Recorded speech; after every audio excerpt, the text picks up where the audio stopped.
Good afternoon everyone. So I've just received the Neewer three-way geared tripod head millimeter micro adjustment.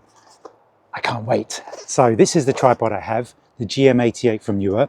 I bought it for myself and I've been using it and singing its praises. And I sort of gave a little cheeky wink at the end of the video when I did the review of it, saying if Neewer wants to reach out to me and let me try out some other gear and do some other reviews, reach out. And they did. They sent me some emails and they gave me some options of different things that they were promoting. And I had two of them were tripods, which I already had. And I said, what about the geared head? Does it fit the GM88? And they got back to me and said it does. And they asked, you know, do a short video, do a longer opening vlog of 6 minutes, no problem, 6 minutes. Of course, it's going to be that and then more. So what's going to happen is I'm going to unbox it and try and get it on the tripod, get it all sorted. Obviously, I'll cut out any in between dead spaces, any gaps that while I'm trying to figure something out. If I'm like, oh, that's not going to make for a great video.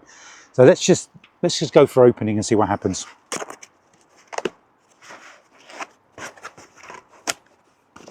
It's like Christmas time. Ooh, that's a nice big bit of polystyrene.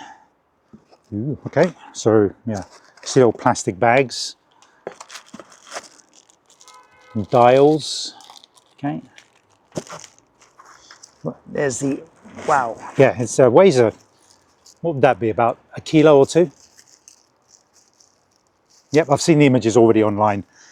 So the idea will be that when you use a tripod, you've got I've released this catch here, which allows me to go in that axis, the vertical axis, and then this one at the back to pan horizontally.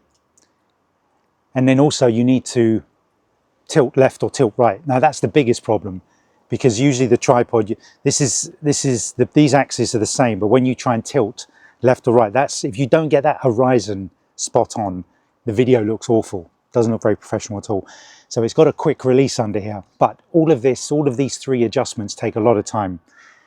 What I need is micro adjustments. This hopefully is going to solve that problem. I cannot wait. So let's just start getting everything else out. Another Allen key in there. I think that's everything. Yeah, some more polystyrene. Yeah, polystyrene down the bottom. Okay. Take the whole thing out. Apologies for noise. I'm doing this in the lovely environment of my back garden. There's the occasional police or ambulance. There's a fire station, a police station, and an ambulance station here. So we get them all through here. You get used to it. So, okay. That is what a three-way geared tripod head mount looks like. So what the idea would be is, instead of me doing the quick release and then just pushing it to left a bit, oh, gone too far, pushing it to the two gone far, this should be micro adjustments, and it should be like saving you several seconds. The last time I used this to try and get, I think it was the Little Owl, it took 1.5 minutes to get it perfectly in the center of the frame and level in all axes. Right, yeah, nice, everything moves nice and tight, good. So we're going to be looking for the screw fit there. And first of all, I don't see it on this tripod, so expect me to cut this in a second when I figure out how to get this off. Let's dive in and see what happens. I've never done this before, to see if it happens. So what would I do? I'd maybe undo that. Okay, so that's the quick release. Don't see any tripod screw mount there. Okay, so there's no mount for this on there, so I assume you have to use the plate that I've got attached to the camera permanently. So let's take that off. It's a really good design. I didn't mention this in the review. The little Allen key is stored in a little hole there, which you use to undo the screws, the mounts.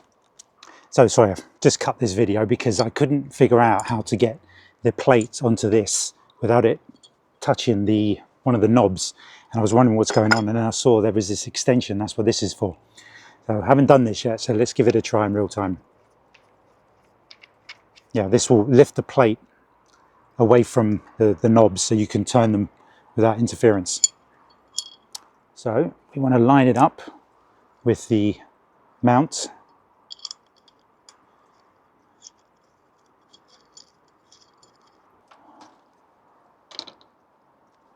Okay. Yeah, so that's the quick release for that. So what I'm going to need to do then is when I get down to a nature reserve, I can take some video to show you all the micro adjustments. I get it onto a bird, it'll be all wonky. Then with the tiny dials, micro adjustments, and get it exactly to where I need it within seconds. Nice, yeah. So you release fully or tiny release, and it can move back and forth and stay in place, doesn't come out. So yeah, it just comes down to getting used to all the little new settings. Your muscle memory will get used to getting it out really quickly and in. So yeah, make quick adjustments with the original head, lock it into position, and then dials for micro. So next step will be to get it onto a nature reserve and show you the features of it working. Awesome.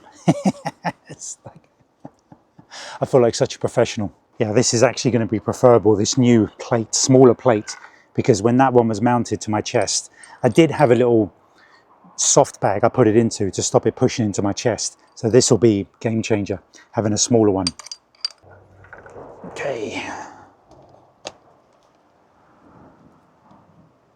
And there it is, solid. Yeah, I thought with all these extra bits and add-ons and things, it was going to be a bit fumbly and loose, but it's a solid piece of kit. You really notice the weight. Yeah, the dials are, yeah. Wow, yeah, I cannot wait. Yeah, especially this one that tilts left and right. That's the big one, because it's all about the horizon being level. If that's not level, it just looks rubbish.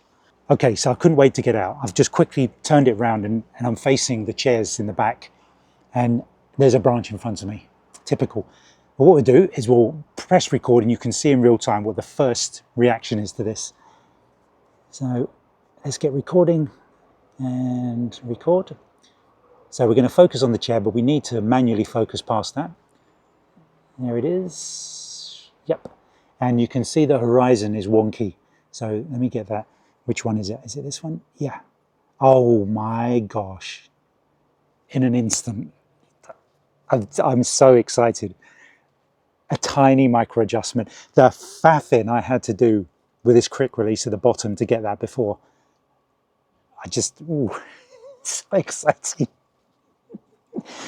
Yeah. Oh, a little bit more, a little bit more. But yeah, so let's try all the other dials. Left and right. Yep.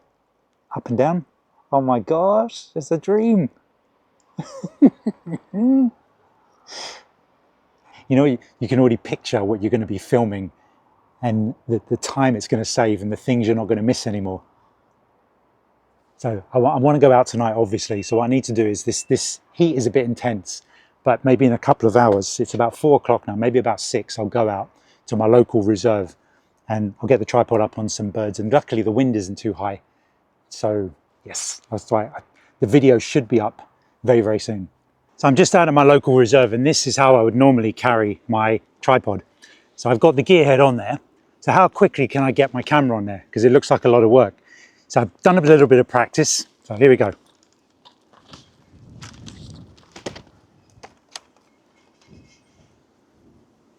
Like that. Quick release. Any direction to quickly get you on the target or in the vicinity. And then I'm getting these dials correct. This dial for left and right. Actually, this dial, see, it's going to take a few days of muscle memory. This dial here for horizontal panning left and right. This one for left up, right down. And this one's for tilt. And I'll tell you about the other ones in a second. But I can't wait to do this. I thought this is going to be the ultimate test. A hovering kestrel. There was one just there. And what I do is I start recording as soon as I put the camera on the tripod to show you how many seconds, obviously by the time, because I've got to zoom in and level the camera and all that. So I want to show you that in real time. That's why I start recording, and then it takes a few seconds. But you can see it literally is 5 seconds. Once I get the quick release and the lens on the camera, just a couple of dial, and I'll get faster and faster of knowing which ones I have to use. But you can see, look, check the Kestrel out, here it is here. You can see how stable the Kestrel is. You always get those videos, and I always wonder how people do it, where the head is perfectly stationary. Everything else is moving, the bird is flapping, but the head is stationary. And I want to get some really close stuff of that in the future. That's going to be my aim with this tripod, something like that. Now, when I came in the gate, this is Cross Nest Nature Reserve. If you don't follow me, this is the first thing you're seeing that I've done. My local reserve, Cross Nest Nature Reserve.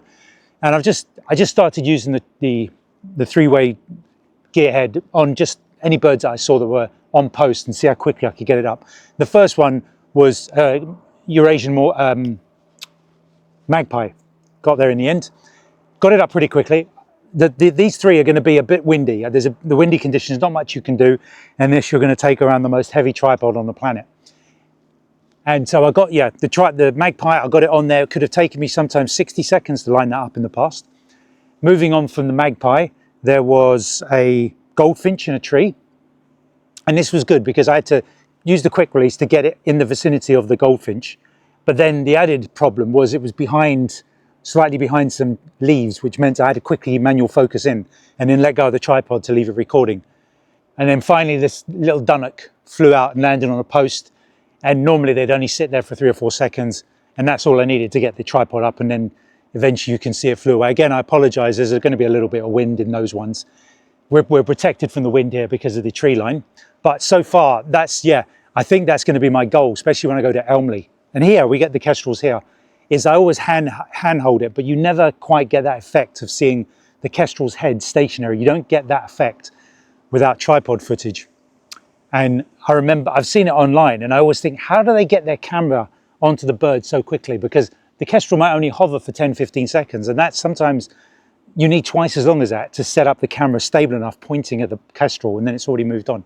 So far, look, little downside, it's heavy. It definitely adds weight to the camera. You might think, oh, they've sent you something for free, you're going to be singing its praises. Yeah, it's heavy, yeah. But you know what? I went to the gym for 13 years and I actually stopped going a few months ago because I'm just too into this hobby and the gym takes up my time. But I'm telling you, my backpack always weighs about 5 to 6 kilos. My camera weighs about 3, tripod about 4, and this is adding a few. So I'm walking around with around 15 kilos of weight for hours on end sometimes. I don't need to go to the gym anymore. I have to, just holding that on my shoulder like that, my grip strength is sensational holding that close together and then constantly lifting up the camera. So you just get used to it. And I never used to think I would need a tripod. I used to think, oh, I need both hands free. And then I gradually realized I needed a tripod. I got something thin and not very sturdy. And then I opted for a bit more of a sturdy one with a nicer head. That wasn't heavy enough. I thought I've really got to get serious. So I went online and just Googled video tripods and looked what was available. And these newer ones were good value for the price. Anything like this for a mini or anybody else, you were looking at £400 or £500, if not more. And this was just over £100. This is the GM88, and it goes up to 2 meters. If you look on one of my videos, my vlogs, a few weeks ago, I did a review of it as I've just said on the short. That's what happened. Neewer saw the video. I gave them a little wink as if to say, if you want anybody to do a vlog or an unboxing of a product, and they did, they got in touch. And now I've got 2 Neewer products and they are ace. Yeah, I can't wait to get, so you've got some footage. What I'm going to do is, obviously this is a bit rushed today because I want to get the video up and get the ball rolling. And over the course of the next few vlogs I do, wherever I am, I'm going to be mentioning and showing you footage that I just could not have got before this. So this isn't the end of it. You're going to hear lots more about this setup. And usually, I'm good. A lot of people that watch my videos do buy the products that I have. I've the trail cam, the dot sight, and the 3-way gear head. Yeah, if I didn't like a product, I probably wouldn't accept it from a company. I'd be like, well, I don't know what to do with this. I'd never use it, so I'm not going to promote it. I wouldn't lie about it. I want to be truthful when it comes to products, and I will definitely use them. So we'll go on and see if we get more stuff. Otherwise, I hope you enjoyed the vlog, but I'm sure we'll get some more stuff. And keep a watch out for my footage just noticeably getting better, and you're wondering how.